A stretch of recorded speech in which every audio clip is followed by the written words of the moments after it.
The U.S. Senate Judiciary Committee hearing with Attorney General Pam Bondi turned into one of the most heated and divided moments in recent memory.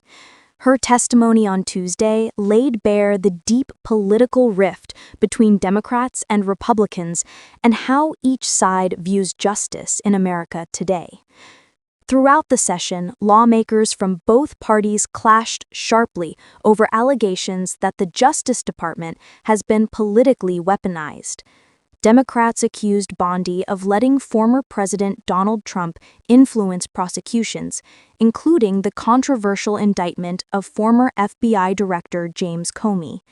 Republicans, on the other hand, turned their criticism toward the Biden administration, claiming that the current Justice Department misused its power through Special Counsel Jack Smith's investigations. From the moment Bondi walked into the chamber, her strategy was clear: deflect attacks, stand her ground, and strike back when challenged.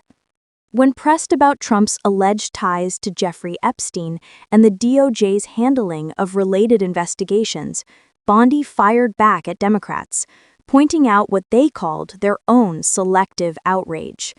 She reminded the committee that many of the same senators had remained silent during previous administrations. At one point, Senator Dick Durbin questioned her about the legality of deploying National Guard troops without state approval. Bondi's response was blunt and cutting, suggesting that Durbin cared more about criticizing Trump than protecting Chicago. Her exchanges grew even more personal.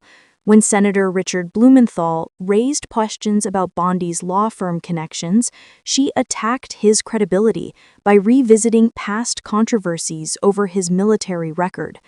Her tone made it clear she would not allow her integrity to be questioned. Hawaii Senator Mazie Hirono pushed Bondi on the closing of a corruption investigation involving Trump's former border czar.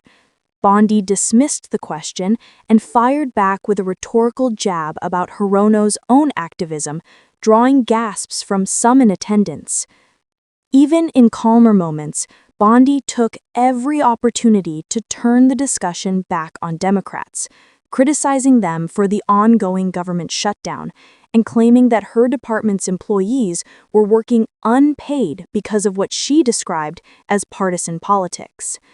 When Rhode Island Senator Sheldon Whitehouse raised concerns about misconduct within the DOJ, Bondi corrected him sharply, reminding him to refer to her colleague as Judge Emil Bove III. But Democrats were relentless in their line of questioning, especially when it came to Trump's social media posts. They pointed to a message where Trump appeared to urge Bondi to move faster in prosecuting certain political rivals.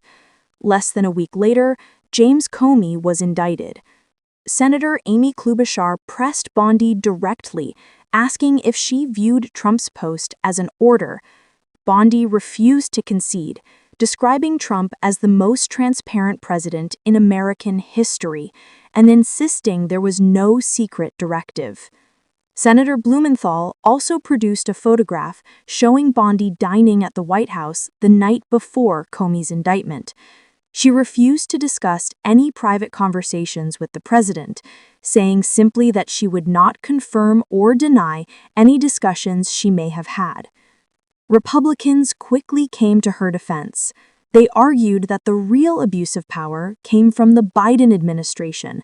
Several GOP senators cited newly released documents showing that Special Counsel Jack Smith's team had obtained phone records of multiple Republican lawmakers during the Trump investigation. Bondi called the move a betrayal of public trust, claiming it proved how law enforcement power could be twisted for political ends. Republican Senator Marsha Blackburn added that her Democratic colleagues were ignoring what she called the weaponization of the Justice Department under Biden. As the hearing went on, both sides accused each other of double standards. Democrats claimed Bondi's DOJ was protecting Trump's allies, while Republicans said Biden's DOJ had done the same thing in reverse. Bondi's closing remarks were a direct shot across the aisle. She said, quote, For years, no one complained when the last Justice Department targeted Trump, but the American people have spoken. The two-tier system of justice is over. When it came to the charges against James Comey, Bondi and her Republican allies defended the indictment, calling it the result of an impartial grand jury in Virginia. Bondi refused to go into details, but noted that even a liberal-leaning jury found enough evidence to move forward. Senator Lindsey Graham backed her strongly, revisiting old grievances over Comey's handling of the FBI's Russia investigation and calling it a failure of leadership. To Graham and Bondi alike, Comey's prosecution was not political payback, but accountability long overdue. As the hearing ended, one thing was clear. This was less a search for answers and more a battle of narratives. Democrats left convinced that Bondi was shielding Trump. Republicans left just as sure that Biden's Justice Department had crossed the line. And in the middle of it all stood Bondi Pam, defiant, combative, and determined to prove that her vision of justice was the right one. This was more than a Senate hearing. It was a reflection of America's growing divide, a battle over truth, accountability, and who really controls justice in the United States. If you found this breakdown insightful, don't forget to subscribe to InsightPulse for more deep analysis of U.S. politics, power struggles, and the stories shaping the nation. Stay informed, stay aware, and join us again for the next InsightPulse report.